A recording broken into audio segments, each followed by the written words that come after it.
상한 마음을 하나님께서 외면치 아니하시고 어루만져 주시는 우리 하나님, 우리의 마음을 위로해 주실 줄로 믿습니다. 저는 최근에 4번의 장례식을 참여를 했습니다. 3번은 우리 성도님들과 관련된 그런 장례식이었습니다. 그는 한 번은 저도 잘 모르는 사람의 장례식이었습니다. 3번의 장례식은 울산, 또 마산, 부산에서 행해졌는데 제가 잘 모르는 장례식은 나인성이라는 곳에서 행해진 그런 장례식이었습니다. 오늘 본문에 나오는 바로 그 장례식이지요. 장례식은 참 슬픕니다. 이별과 헤어짐에 대한 부분들은 누구에게나 슬픔으로 찾아오고 또 슬퍼할 수밖에 없습니다. 직접 연관된 분들이 아니라 할지라도 참 그 장례식에 참여하였을 때에 슬픈 마음이 저절로 생기는 것은 또 어쩔 수 없는 그런 마음입니다. 그러나 오늘 본문에 우리가 보게 되어지는 이 장례식은 그 어느 장례식보다도 더 큰 슬픔을 안겨다 줍니다. 왜냐하면 자녀가, 아들이 죽었기 때문이죠. 자녀가 죽으면 그 아들을 땅에 묻지 아니하고 부모의 가슴에 묻는다고 하지 않습니까? 한 여인이 자녀의 죽음을 가슴에 묻고 있는 것이지요. 참 더 안타까운 것은 이 아들이 독자입니다. 독자. 한 명밖에 없는 아들입니다. 게다가 또 이 여인은 과부입니다. 남편이 있어서 위로해 줄 수 있는 어떤 그런 여인이 아니었다라는 겁니다. 희망이었던 그 아들, 참 그 아들의 죽음 앞에서 이 여인이 할 수 있는 것은 아무것도 없었습니다. 그냥 하염없이 눈물만 흘리면서 그 장례 행렬을 같이 가고 있는 것밖에 이 여인이 할 수 있는 것 아무것도 없습니다. 예수님께서 이 모습을 보셨던 겁니다. 예수님께서 이 여인 홀로 된 이 여인의 찢어지는 그 가슴을 예수님께서 그 마음을 보셨던 겁니다. 그리고 예수님께서는 그냥 지나치지 않으셨습니다. 예수님은 먼저 이 독자이른 이 과부를 불쌍히 여기셨습니다. 우리 13절과 14절 말씀인데 한번 같이 읽도록 하겠습니다. 누가복음 7장 13절과 14절입니다. 같이 읽읍시다. 시작.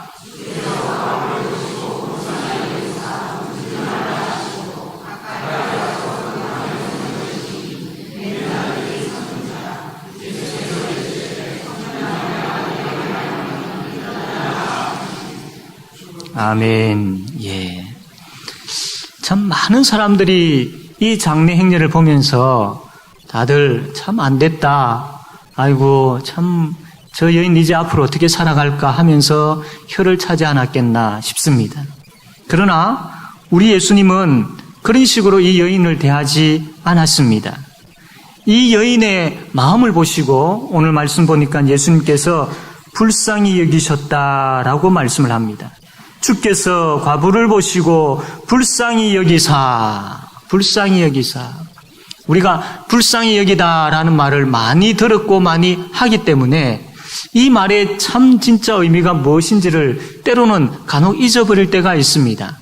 예수님께서 말씀을 하실 때에 또 예수님께서 하신 그 행위를 보실 때에 불쌍히 여기다라는 그 내용들이 나오는데 여기서 불쌍히 여기다라는 그런 뜻은 어떤 뜻이냐면 이 창자가 뒤틀려지다라는 그런 의미가 있습니다. 예수님께서 이 여인을 보시고 불쌍히 여기셨다라는 것은 창자가 뒤틀릴 정도로 가슴 아리를 하셨다라는 그런 의미가 됩니다.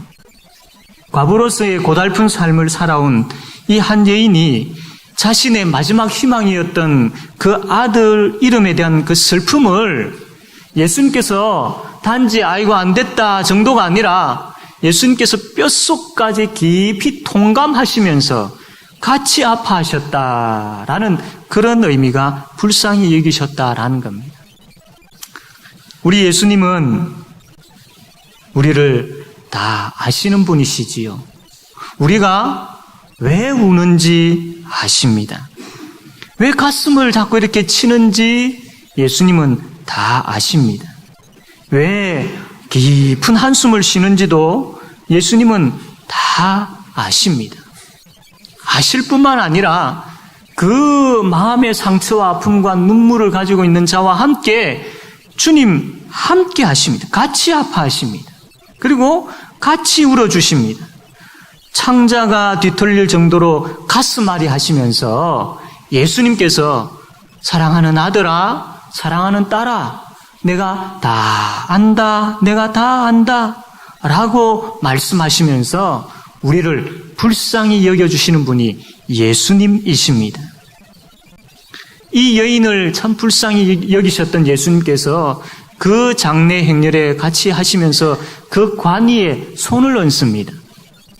아이고, 그냥 안 됐다 싶어서 한번 이 관을 쓰다듬고 만지는 것, 그렇게 여겨지십니까? 그렇지 않습니다. 그 당시에 유대인의 정결법에 의하면 이 관, 시체, 죽음과 관련된 것에 만진다든지 접촉이 일어나게 되어지면 그 사람은 부정한 사람으로 취급받은 시대였습니다. 그러한 시대에 그 누구도 그 죽음을 만지려고 하지 아니하는 그 여인이 아무리 불쌍해도 참 그 죽음 앞에서 가까이 하지 아니하려고 하는 그런 그 사람들이 있는 시대였지만 예수님께서는 그 관에 손을 얹으셨습니다. 어루만지신 것이지요. 예수님의 긍휼이 거기에서 나타나는 겁니다. 예수님은 말로만 불쌍히 여기시고 울지 마라 라고 말로만 하시는 분이 아니십니다. 직접 그 여인이 정말 아파하고 그 여인이 너무나도 힘들어하는 바로 그 현장에서 그 아픈 마음, 그 아픈 그 현실을 어루만지시는 분이 바로 우리 예수님이십니다. 예수님은 우리의 상처난 마음도 어루만지십니다. 그 누구도 해결해 줄 수 없는 문제를 친히 능력의 손으로 어루만지셔서 해결해 주십니다. 특별히 예수님께서 그 우리의 마음을 어루만지실 때에, 해결해 주실 때에 말씀을 사용하셔서 우리를 어루만지십니다. 그러므로 우리가 하나님의 말씀을 잘 들으면, 하나님의 말씀을 잘 읽으면 그 말씀을 통하여서 나를 만지시는 예수님, 내 가슴에 엉어리져 있고 눈물 흘리고 있고 아파 상처나 있는 그곳을 친히 예수님께서 어루만지시는 것을 그 말씀을 통하여서 경험하게 되어질 것입니다. 아, 주님께서 나를 불쌍히 여기고 계시구나라는 것을 말씀을 통하여서 경험케 되어진다라는 겁니다. 여러분, 예수님은 그 누구보다도 여러분을 불쌍히 여기시는 분이십니다. 예수님은 그것을 우리의 마음을 너무나도 아시기 때문에 우리를 불쌍히 여기실 뿐만 아니라 우리를 어루만져 주시는데 꼭 안아주시는 분이십니다. 우리를 안아주시는 분이십니다. 오늘 이 말씀을 통하여서 그 관 위에 손을 친히 얹으시는 예수님의 모습을 통하여서 내 상처난 마음과 내가 힘들어하고 눈물 흘리는 그곳에 찾아오셔서 손을 얹을 정도가 아니라 나를 꼭 껴안아주시는 그 예수님을 이 말씀을 통해서 만나고 그 예수님의 위로가 우리 모두에게 가득하게 되어지기를 바랍니다. 그렇다면 우리에게 예수님의 긍휼이 있고 예수님의 긍휼로 우리가 살아가고 있는 사람인데, 그렇다면 이제 그 긍휼이 내 속에서 흘러 넘쳐야 되지 않겠습니까? 내가 예수 그리스도의 긍휼을 가지고 그 긍휼로 인하여 지금 살아가고 있는 사람인데 그 긍휼이 이제 나에게서 나와서 다른 사람에게도 베풀어져야 되지 않겠습니까? 우리 주위에는 참 어렵고 힘든 분들이 참 많습니다. 경제적인 그런 부분들에도 있고 또 때로는 마음의 상처로 어려워하는 부분들도 있고 또 육신의 질병으로 어려워하는 분들도 있습니다. 우리가 관심을 가지고 살펴보지 않아서 그렇지 정말로 주님의 마음을 가지고 한번 둘러보게 되어지면 정말로 나보다 더 어렵고 나보다 더 힘들게 살아가고 나보다 더 아파하는 분들이 참 많이 있습니다. 물론 우리가 그분들을 보게 되어질 때에 우리가 그분들의 문제를 직접적으로 다 해결해 줄 수는 없습니다. 그러나 최소한 그 우는 자들과 함께 울 수는 있어야 되지 않겠습니까? 그들이 아파하는 부분들에 대해서 들어주고 공감해 주면서 참 힘들지, 참 많은 수고의 길을 걸었구나라고 하면서 같이 공감하고 같이 울어줄 수 있는 그 정도의 긍휼은 우리가 베풀 수 있어야 되지 않겠습니까? 참 누구 하나 손잡아 주지 아니하는 그들에게 찾아가서 손 한번 잡아주면서 내가 당신을 위해서 기도하겠다고, 그러니까 힘내라고 그렇게 이야기하면서 위로 정도는 할 수 있지 않겠습니까? 그리고 실제적으로 그 사람을 위해서 기도해 줄 수는 있지 않겠습니까? 그 정도의 긍휼이 우리에게 있어야지요. 예수님께서 우리에게 베풀어 주신 긍휼이 어떤 긍휼인데 그냥 그 긍휼을 우리 속에 묻어놓고만 있겠습니까? 우리는 위로 받으려고만 하고 자꾸 나에게 다오 받으려고만 하는 우리의 모습은 아닌지요. 주께서 우리에게 주신 긍휼은 너무나도 풍성합니다. 너무나도 풍성합니다. 남에게 주고 나누어주고 또 나누어주고 많은 사람들을 나누어주면 오히려 이것은 우리 속에 그 긍휼이 더 풍성해지는 참 놀라운 기적과 같은 일들이 일어납니다. 사랑하는 성도 여러분, 이제 긍휼의 눈으로 우리 주위의 사람들을 봅시다. 긍휼의 마음으로 그 사람들을 대합시다. 그리고 긍휼의 말로 그 사람들과 이야기를 나눕시다. 그래서 그 긍휼이 그 사람에게 전해져야 되지 않겠습니까? 나의 긍휼이 아니라 내가 이미 받았던 예수 그리스도의 긍휼이 그 사람에게도 전달되어져야 되지 않겠습니까? 그래서 제5영도교회에 정말 여기저기에서 그 긍휼의 모습들이, 긍휼의 눈빛이, 긍휼의 마음이, 긍휼의 말들이 여기저기에서 막 일어났으면 좋겠습니다.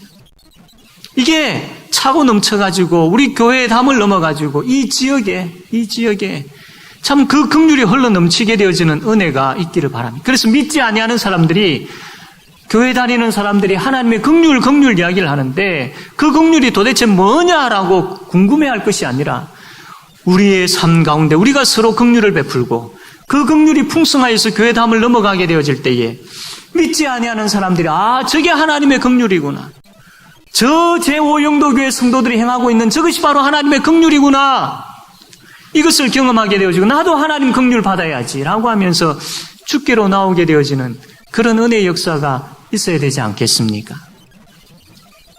사랑하는 성도 여러분, 우리 주위를 한번 돌아보시길 바랍니다. 정말로 참 긍휼을 베풀어야 될, 불쌍히 여기면서 정말 우리가 섬겨야 될 그런 분들이 얼마나 많이 있습니까? 기회 지나서 참 그분들을 섬기고 대접할 수 있고 봉사하고 사랑하고 할 수 있는 기회가 주어져 있을 때에 우리가 참 주께서 우리에게 주신 긍휼로 긍휼을 베풀어야 됩니다. 우리의 것으로 바빠서, 나 중심적으로 산다고 바빠서 내 한 몸 또 내 마음 또 여러 가지 어떤 나와 관련된 것들로 인하여서 바빠서 그들을 돌아보지 못하고 나중에 한참 시간이 지나서 그들이 다 떠나버리고 난 다음에 이제 내가 긍휼을 베풀어야지, 그때는 늦지 않겠습니까? 지금입니다. 바로 하나님의 말씀이 우리에게 선포되어지는 바로 지금입니다. 지금 우리가 정말로 둘러보고 긍휼의 눈으로, 긍휼의 마음으로, 긍휼의 입술로 대할 수 있는, 그렇게 주께서 긍휼을 주신 것을 나눌 수 있는 그런 긍휼의 때가 바로 지금 이때인 줄로 믿습니다. 그러므로 긍휼을 베푸는, 긍휼의 눈으로, 긍휼의 마음으로, 긍휼의 입술로 긍휼을 베푸는 우리 모든 성도들이 다 되어지기를 바랍니다. 두 번째로 우리 예수님은 그 과부의 아들을 살리셨습니다. 우리 14절 말씀 다시 한번 읽어봅시다. 14절입니다. 시작.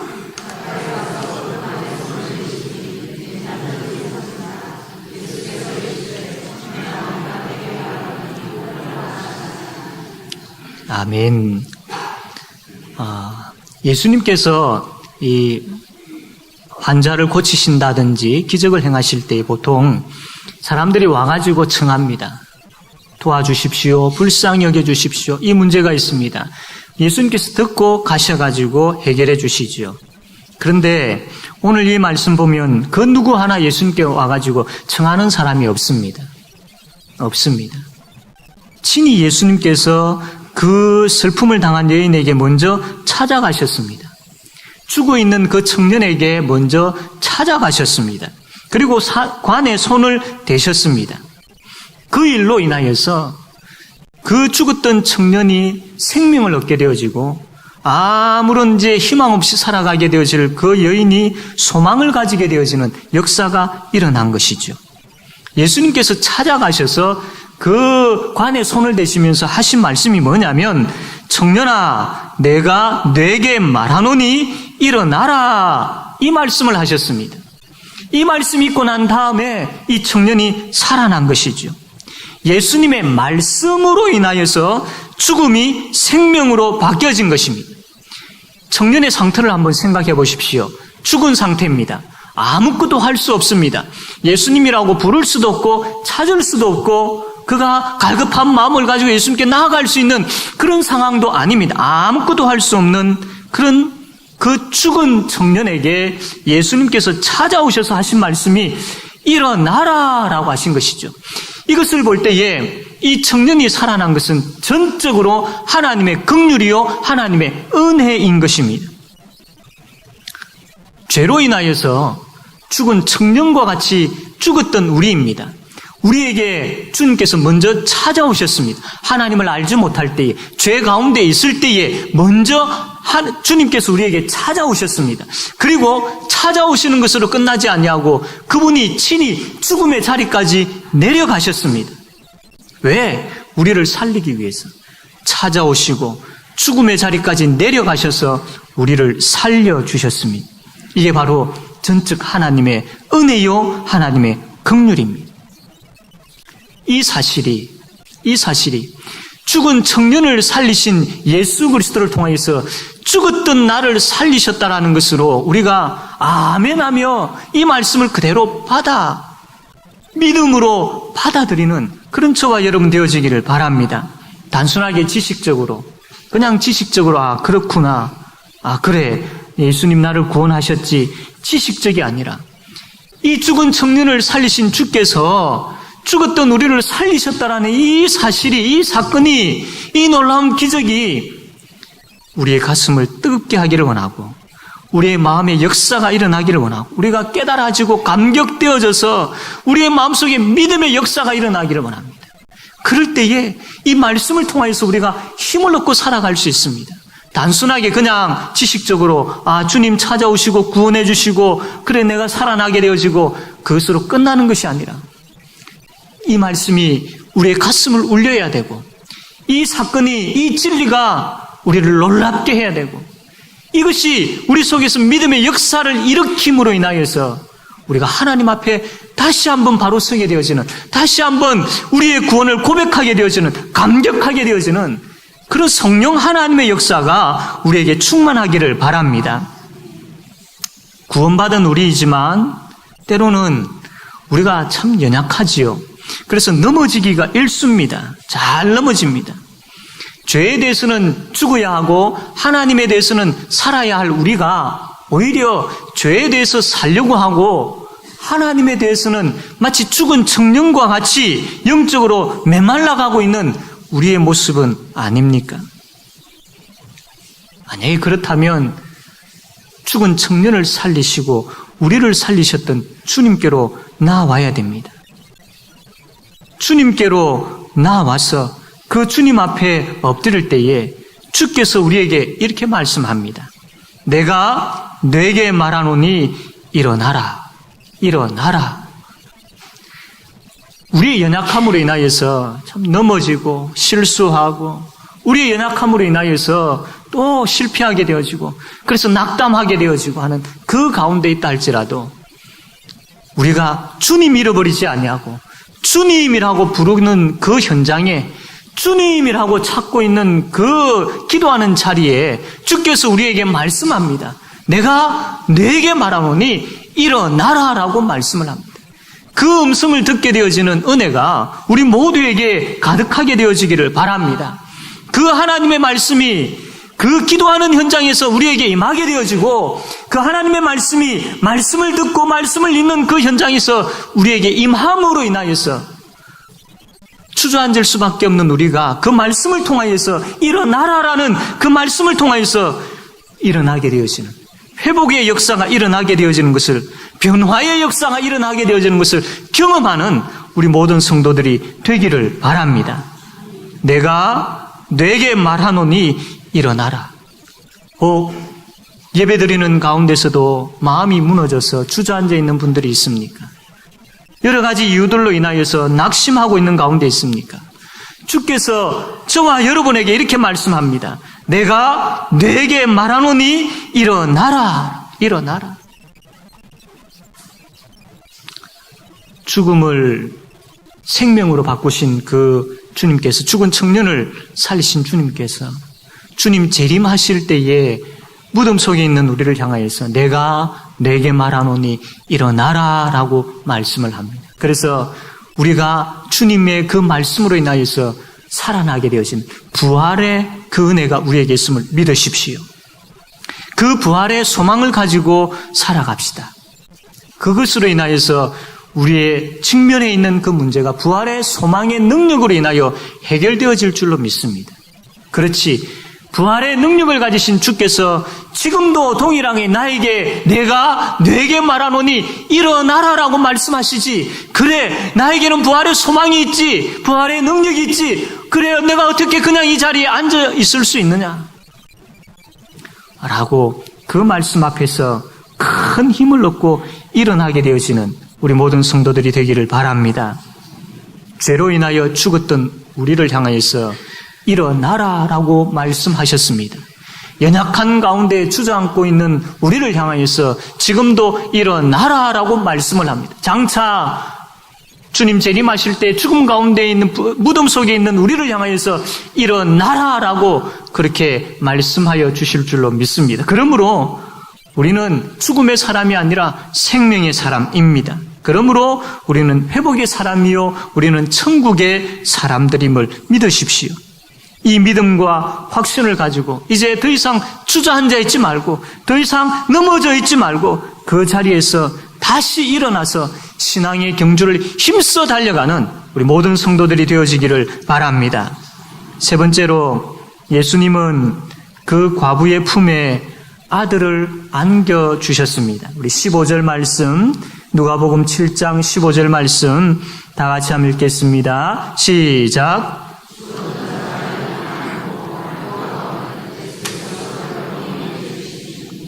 아멘. 청년이 예수님의 말씀으로 인하여 살아났습니다. 예수님은 그 청년을 살리시고 난 다음에 그 어머니의 품으로 돌려보냈습니다. 이 여인이 참 과부로서 고달픈 삶을 안 살았겠습니까? 그 시대에는 이 과부가 혼자 살아갈 수 있는 그런 상황이 못 되었습니다. 경제적인 능력도 없을 뿐만 아니라 그 상황이 그 여인이 스스로 혼자 장사를 해서 뭘 해서 먹고 살 수 있는 그런 사회적인 분위기가 아니었다라는 겁니다. 그러한 여인에게 있어서 이 한 명밖에 없는 아들은 유일한 희망이었던 것이죠. 그 희망이 죽어버렸습니다. 그 여인에게 이제 남은 것이라고는 눈물밖에 없습니다. 그 어떠한 말도 위로가 되겠습니까? 주께서 그 여인을 긍휼의 눈으로 보시고 그 마음을 읽으신 것이지요.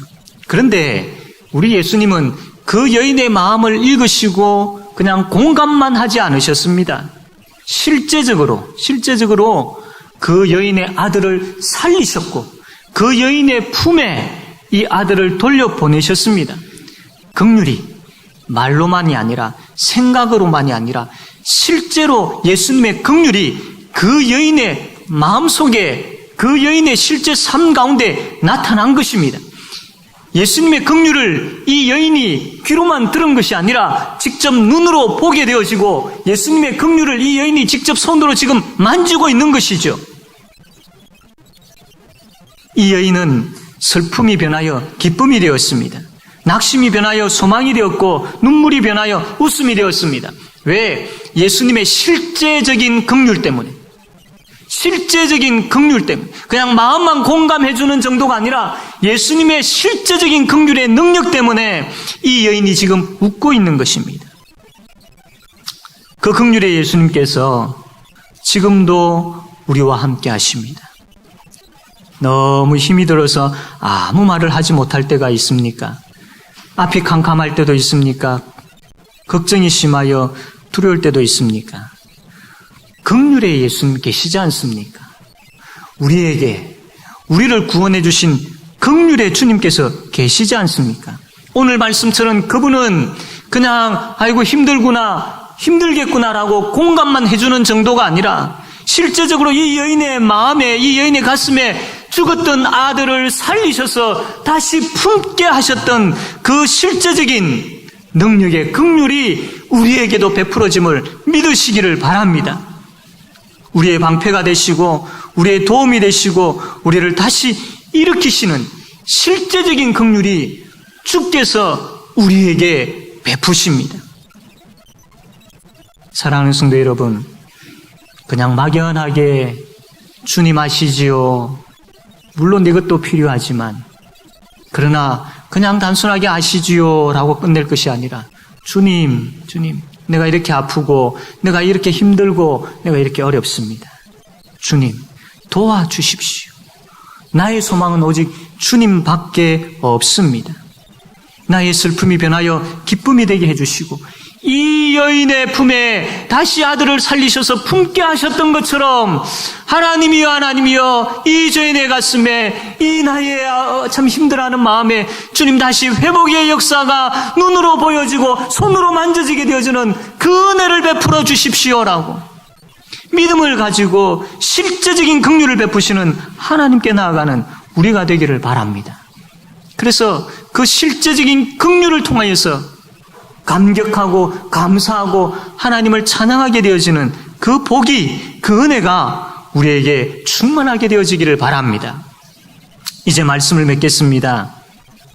우리 주님은 우리의 형편을 다 아십니다. 너무나도 잘 아시기 때문에 우리와 함께 우시는 분이십니다. 그러나 주님은 우리와 함께 우시지만은 않으십니다. 내가 너에게 말하노니 일어나라 라고 말씀하시면서 우리를 회복시키시는 분이십니다. 그리고 아무것도 할 수 없고 아무 힘이 없는 우리에게 실제적인 도움이 되며 소망이 되십니다. 그래서 기쁨을 안겨다 주시고 감격을 안겨다 주십니다. 그러므로 이 한 주간도 그 긍휼의 주님, 그 긍휼의 주님을 붙잡고 그 긍휼의 주님을 의지하고 그 긍휼의 주께서 주시는 도움과 기쁨과 감격을 맛봄으로 인하여서 이 한 주간도 우리 모든 성도들이 감사하고 감격하고 찬양하게 되어지는 그 은혜의 복이 충만하게 되어지기를 바랍니다.